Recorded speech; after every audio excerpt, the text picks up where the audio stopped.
Tayo po ay napapanood sa social media po ng DWIZ all over the world, hindi lang Pilipinas, all over the world na tayo, Luzon, Visayas, Mindanao. At syempre kasama po natin ngayon on screen, kasama po natin si walang iba, ang aking idolo pagdating sa pag-aanalisa ng lahat ng mga nangyayari ngayon sa eleksyon at saka sa politika, #1 political analyst sa Pilipinas at buong mundo at laging inaaway ni Richard Heydarian.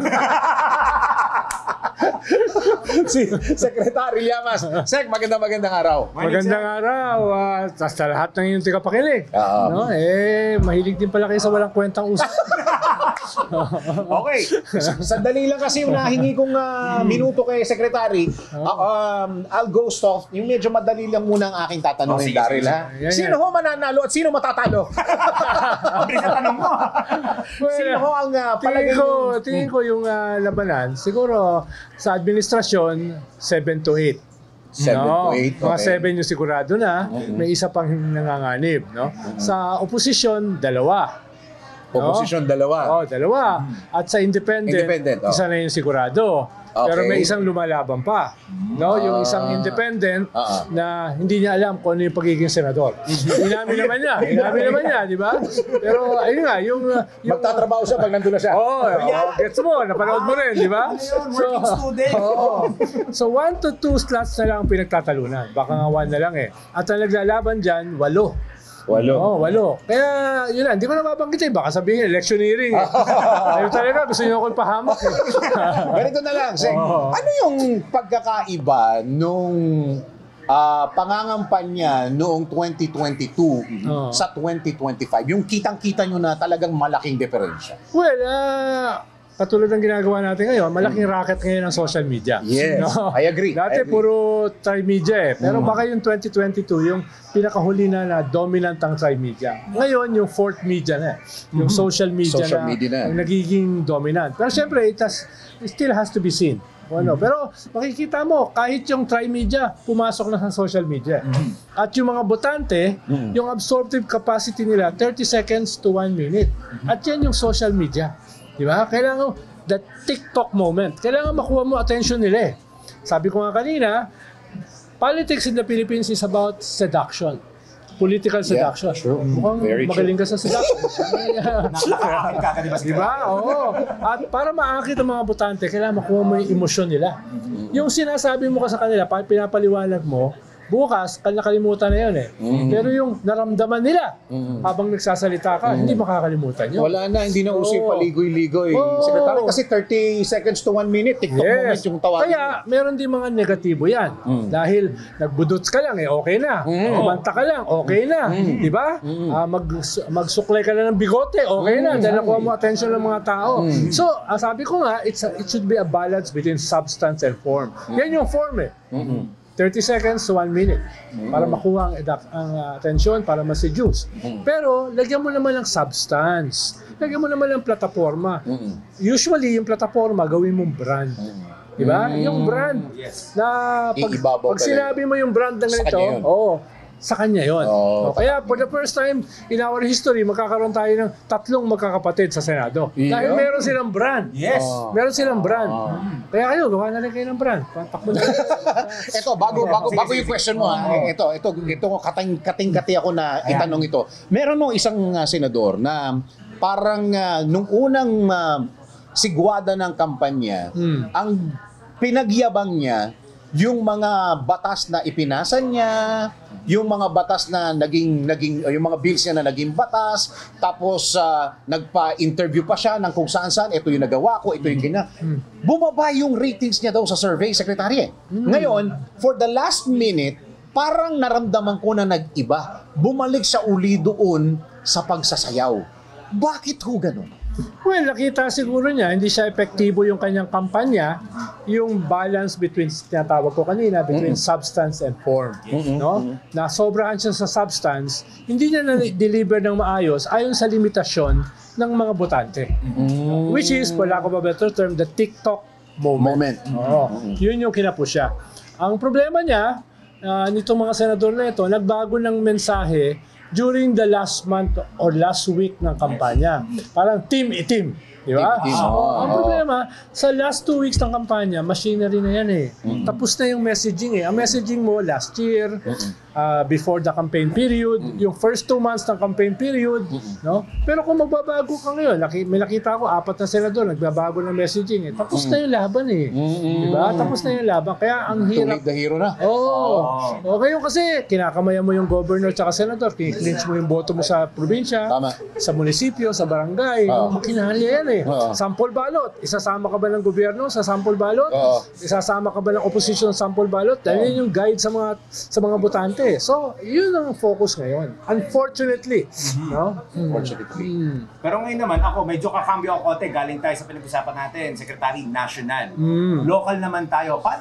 In your opinion, Secretary, gaano na ba kalaki yung naging difference from the previous years na may local election tayo to this year? Yung landscape na meron tayo sa local election? Well, ngayon kasi halos more than 80% ang tumatakbo sa local, walang kalaban.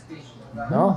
At more than 80 or 85% ay dynasties. No? So ngayon pinakamatindi yan. No? Walang choice sa mga tao dahil wala namang kalaban yung karamihan eh. Tama. Tapos karamihan, miyembro ng mga dynasties. Lalong walang choice yung mga tao. So ang dapat na susunod na eleksyon, which is a presidential election, kailangan bigyan sila ng choice. No? Kailangan. Pero dapat hindi yan gawin sa 2028. After ng midterm, simula na. Alternatibong mga leaders. No? Yan ang ating gawin. Okay, bago ko puntahan yung 2028, balikan ko lang yung national election na secretary. Talaga bang kung tingnan ng mga botante, merong pro-admin at anti, hinihiwalay ba talaga nila yan? O kung sino na lang talaga ang gusto kong ilagay sa listahan ko, tinitingnan ba nila yan? Kung pro ako, dapat pro ako. Kung anti ako, dapat diretso yung anti ko. Your view, Secretary. Well, yes and no. Dahil ito yung election for the first time na yung historic win ng Uniteam noong 2022. 61%. Ngayon na nangyari sa kasaysayan natin yun. Pero halos overnight nawasak. So ito yung first election na yung Uniteam na historic ang pagkapanalo ay magbubungguan. Ito rin yung first time na magbubungguan sila in the shadow of the superpowers. Ibig sabihin, may sinusuportahan ng China, may sinusuportahan ng Amerika. No? Kailan mo na alala na may ganyan? Actively, sinusuportahan. Kaya, itong election na ito is a referendum on the president. Midterm eh. Yes. Once lang ako nakakita ng gobyerno na natalo sa midterm, yung panahon ni Gloria Macapagal Arroyo. No? Kaya, na-sweep ng oposisyon, 8 yata yung 2007 election dahil napaka-unpopular ni Gloria. Ibig sabihin, kahit si Trillanes na wala sa 12, biglang nanalo. Yun yung pagkapanalo niya. Pero noon ko lang nakita dahil usually midterm, napaka-powerful ng gobyerno. Dahil kontrolado nila mga LGUs eh. Correct. At meron ka pang 3 taon eh. So yung mga LGUs, kailangan ka pa. So susunod yan sa sample ballot mo. No? Unless sobrang unpopular ang presidente. Dahil nga referendum ito sa kanya.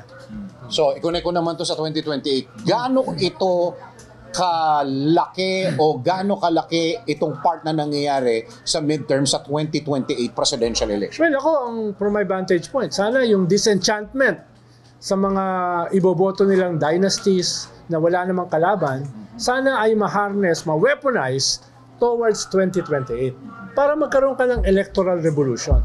Pero a revolution of hope, may pag-asa pa pala. A revolution of decency, may mga decente pa pala. A revolution ng karangalan, competence, no? Hindi yung sobrang walang kwenta, idiots coming out of the woodwork, di ba? Kaya nagmumukha tayo may utak eh. Dahil sobrang dami ng mga idiots ng mga politiko di ba? So, yun ang nangyayari ngayon. Bigyan naman natin ng choices yung mga tao. 3 years, mahaba yung runway. 2028. Or else, baka irreversible na yung ating bansa. Nalampasan na tayo ng Vietnam On the verge ang Cambodia, nalampasan tayo Self-rated poverty, 2/3. Pero mo in 2.5 years, ngayon ka lang nagkaroon ng ganyang self-rated poverty na 63%. Involuntary hunger, 28%. Tapos ang choices mo, wala namang solusyon dyan. Wala nakikita ka. Di ba? So, iba yung nagiging focus nila. Parang minsan nagbabackseat pa yung mga ganong klase for them. Tingnan mo ang education natin. Ayon sa World Bank, 91% learning poverty. one of the highest in the world. Ibig sabihin, nabobobo tayo. Di ba? Kasama na tayo nun. Kasi Pilipinas yun eh. Damay tayo dyan. Parang kanya COVID nakakahawa. Ayan. Di ba? Kaya gawa ka ng vaccination laban sa pagiging idiot. Yun namang vote buying. Vote buying. Gaano kalaki ang impluwensya ng vote buying sa isang botante at pag binili ba yung boto, sinusunod pa ba ng botante? Tingnan nyo yung mga malls mamaya at saka bukas. Oo, tama. Dahil sa vote buying. Diba? Ibig At saka sabihin, umuwi sa probinsya. Oo, yan ang norm. Ang exception, yung walang vote buying, yun ang exception. Yun ang exemption. Punta ka sa Bamban, pag pinatakbo mo si Alice Guron, sigurado ko, 100% mananalo. 25,000 per voter doon. Wow. Wala kang laban doon. Ang aga naman ng sahod nila, Secretary. Pwede ka na mag-asawa. Kaya lahat ng mga karamihan, doon sa mga may mga driver, hardinero, wag ko kayo magtataka kung sila yung magpapaalam na umuwi. Tama. Kasi na mahaba, Di ba? Mas malaki kita ngayon. Oo. Yung impluwensya po dun sa botante, palagay niyo po ba pag binayaran siya, talagang susunod siya o iboboto niya yung nararamdaman niya? Wala ka naman choice sa kandidato. Puro mga talipandas naman yan. Di tanggapin mo na lang yung boto. Di ba? Pero kung may alternatibo, may marangal, matino, no, magaling, no, medyo makukonsensya ka. Ito ba yung leader gusto ko para sa aking mga anak at sa kanila magiging anak? Makukonsensya ka naman. Pero kung wala kang pagpipilian, paano ka makukonsensya? Oo nga. Naulit ko, kung puro talipandas ang mga kandidato, edi tanggapin mo na. No? Kaya bigyan natin ng mga botante something to fight for and something to live for. Yes. Diba? Yun yung mahalaga dito eh. Mahalagang mag-aral tayo, mahalagang mag-research tayo, mahalagang mag-check tayo ng track record. Pero ano ba naman yan? Yung sinasabi ko, hindi naman yan batay sa research dahil hindi naman ako political analyst, political heckler lang ako eh. Naka-Alaska lang ako eh. Nag-Alaska lang. Yung political analyst, graduate, nagsusulat ng libro, di ba? May rigor. Yes. No? Lahat yun, wala ako eh. Lahat yun, wala ako eh. Baka kayo meron. Ang laki-laki pa naman ng percentage ng mga kabataan na botante ngayon. Gen Z, 60%. millennial. 60%. Ito diba? ba pinamamana natin sa mga kabataan? Yes, mahiya naman tayo sa balat natin, di ba? Pero feeling ko, Secretary, mga kabataan niya yun, tsaka boss Lenny, feeling ko mga kabataan niya mas matalino kaysa doon sa mga usual at traditional na bumuboto. Correct. Kung wala naman silang choices. Ayun Di na, ba? doon na talaga. Kahit matalino ka, wala ka namang pagpipilian. More than 80% wala namang kalaban. Exactly. Diba? 90% mga dynasties. No? So, yun ang problema. 2028, bigyan natin sila ng pagpipilian. Tama. Okay, so wala na tayong masyadong oras, Secretary. Alam ko sa lahat ng interview mo na mangyayari ngayon sa... Nandiyan ako dapat ngayon eh. Sa lahat ng mga interview mo ngayon sa mga istasyon. Sa mga istasyon, sasabihin sa'yo, bigyan niyo po ng mensahe ang lahat ng mga botante. Di ba? Ganun na magiging parting shot dyan. Ibahin natin. Bigyan niyo po ng payo yung mga tumatakbo. Ano po magiging payo niyo dyan, Secretary? Huwag na kayong tumakbo. Mahiya naman kayo. Diba? Ito na po eh. Diba? Diba? Mahiya naman kayo. Matakot kayo. Yung problema, karamihan sa mga yan, wala namang hiya.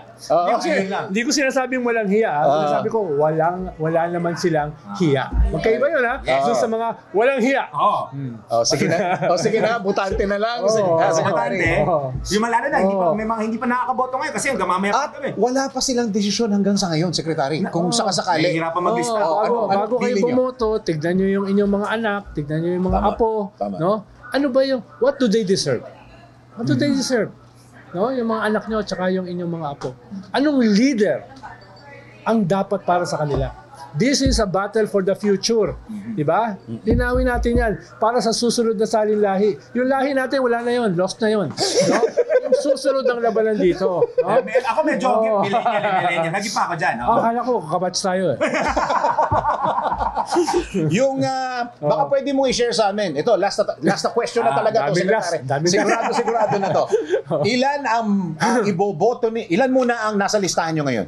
Ilan ang listahan nyo ngayon? Abot ba ng 12 yan? Hindi. Okay. Kung hindi abot ng 12, ilan dyan ang nasa admin at ilan dyan ang nando sa kabila? 1, 2. Wala. I-invoke Ikaw naman, binubuko mo ako eh. Mahilig kasi sa buko yan si Oo, Bossing eh. binubuko mo ako eh. Secretary Llamas, maraming salamat. Sa Salamat din, oras na salamat binigay niyo po din. sa amin. Thank you very much.